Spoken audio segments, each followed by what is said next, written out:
السلام عليكم ورحمة الله وبركاته. أعوذ بالله من الشيطان الرجيم. بسم الله الرحمن الرحيم. أتأمرون الناس நீங்கள் ஏவுகிறீர்களா மக்களை பில்பிர்ரி நன்மையின் பக்கம் வதன்சௌன அன்ஃபுஸக்கும் மேலும் நீங்கள் மறக்கிறீர்கள் உங்களையே வ அன்தும் தத்லூனல் கிதாப நீங்கள் வேதத்தை ஓதிக்கொண்டிருக்கும் நிலையில் அஃபலா தஅகிலூன் நீங்கள் சிந்தித்து புரிய மாட்டீர்களா, நீங்கள் சிந்தித்து அறிய மாட்டீர்களா அப்படின்னு அல்லாஹ் சுப்ஹானஹு வ தஆலா சூரத்துல் பக்கரால 44வது ஆயத்தில் இதை குறிப்பிடுகிறான். ஸோ இன்னைக்கு நம்ம பார்க்க போகிறது என்னன்னா அஃபலா தஅகிலூன் அப்படின்ற இந்த தஅகிலூன் என்ற இந்த சொல் தான், சிந்தித்து புரிய மாட்டீர்களா அப்படின்ட்டுன்னு. ஸோ இது எதுல இருந்து வருதுன்னு பார்த்தீங்கன்னா அகல் அப்படின்னு சொல்லுவாங்க. அகல் அப்படின்னா அறிவு, ஓகே, இன்டலெக்ட்.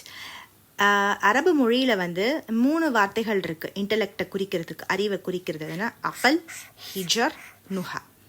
ஸோ ரொம்ப ரொம்ப ஒரு வித்தியாசமான ஒரு மீனிங் என்னன்னு பார்த்தீங்கன்னா அகல் அப்படின்னாலும் நம்ம இதை அறிவுன்னு தான் சொல்கிறோம். ஹிஜர் அப்படின்னா அதனுடைய லிட்ரல் மீனிங் பெரிய கல்லுன்னு அர்த்தம். நுஹா அப்படின்றது நஹாலேருந்து வருது, அதாவது தடுப்பு, தடுத்தல் அப்படின்ற மீனிங் வரும். அக்கல் என்ற சொல் யக்கால் என்ற சொல்லுடன் கனெக்டாக இருக்குது பாருங்கள், சேம் ரூட் வேர்ட்ஸ் இல்லையா, ஐன் காஃப் லாம். யக்கால் அப்படின்னா ஒரு கயிறு. அந்த கயிறை எதுக்கு பயன்படுத்துவாங்கன்னா ஒரு ஹார்ஸோ ஒரு குதிரையோ இல்லை ஒரு மாட்டுக்கோ மூக்குக்கு நடுவில் விடுவாங்க தெரியுமா, அந்த கயிறை விட்டு அதை கண்ட்ரோல் பண்ணுறதுக்கு யூஸ் பண்ணுவாங்க. அப்போ அந்த கயிறு தான் யக்கால். ஸோ அந்த யக்காலை பிடிச்சி இழுக்கிறப்போ குதிரை என்ன பண்ணும், ஒரு திமிரிட்டு நிற்கும். ஸோ அதை விட்டால் போகும். அந்த மாதிரி அந்த ஒரு பர்டிகுலர் மிருகத்தை கண்ட்ரோல் பண்ணுறதுக்கு அந்த கயிறை நுழைப்பாங்க இல்லையா, அந்த கயிறை வச்சு பயன்படுத்துவாங்க. அதுதான் யக்கால். அப்புறம் யக்கால் என்பது இதுவும் கூட, அதாவது தலையில இருக்கக்கூடிய துணியில அதை தலையில சுத்துறாங்கன்னா அந்த துணி கீழே விழாம இருக்கும். ஸோ ஒரு பொருளை அதனுடைய இடத்துல வைக்கிறதுக்கும் அதே சமயத்துல ஒரு மிருகத்தை கண்ட்ரோல் பண்றது யக்கால் அப்படின்னு சொல்லுவாங்க. ஸோ இதுக்கு எல்லாத்துக்கும் இந்த மாதிரி ரேண்டமான வேர்ட்ஸுக்கும் அறிவுக்கும் என்ன சம்பந்தம் அப்படின்னு நீங்க பாத்தீங்கன்னா ரொம்ப ரொம்ப ஒரு இன்ட்ரெஸ்டிங்கான ஃபேக்ட். அல்ஹம்துலில்லாஹ். இந்த மாதிரி ஒரு அக்கல் என்பது ஒரு தடுக்கிறது. மோஸ்ட்லி ஒரு அண்டர்லைன் பேஸ் மீனிங் பார்த்தீங்கன்னா எல்லாத்துக்குமே தடுக்கிறது அப்படின்ற மீனிங் தான் வருது. ஸோ ஒரு யக்கால் என்ன பண்ணுது, ஒரு மிருகத்தை தான் நினச்சதெல்லாம் செய்கிறத செய்ய விடாமல் தடுக்குது. ஹிஜர் அப்படின்னா ஒரு பெரிய கல், அது பாதைக்கு நடுவில் இருந்ததுன்னா ஒருத்தர் போகக்கூடிய பாதையை அது தடுக்குது. நஹா அப்படின்னாலே தடுக்கிறது தான், ஓகே, தடை செய்கிறது தான்.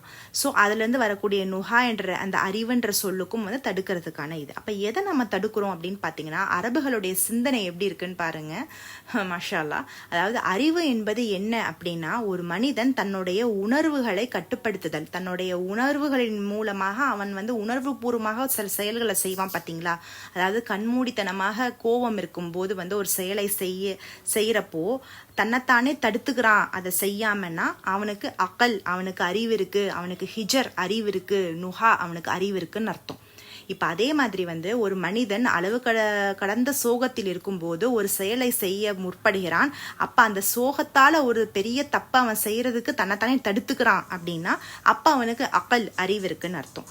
மாஷா அல்லாஹ். ஸோ இந்த மாதிரி அறிவு என்ற சொல் பெரும்பாலும் அரபுகளுக்கு எப்படி அவங்க அதை எடுத்துக்கிட்டாங்க இந்த மீனிங்கன்னா ஒரு மனிதன் தன்னுடைய உணர்வுகளை கட்டுப்படுத்துதல், தன்னுடைய உணர்வுகளின் பால் அவன் கண்மூடித்தனமாக செயல்படாமல் இருத்தல், தன்னைத்தானே தடுத்துக்கிறது, அதுதான் அக்கலாக இருக்கிறது.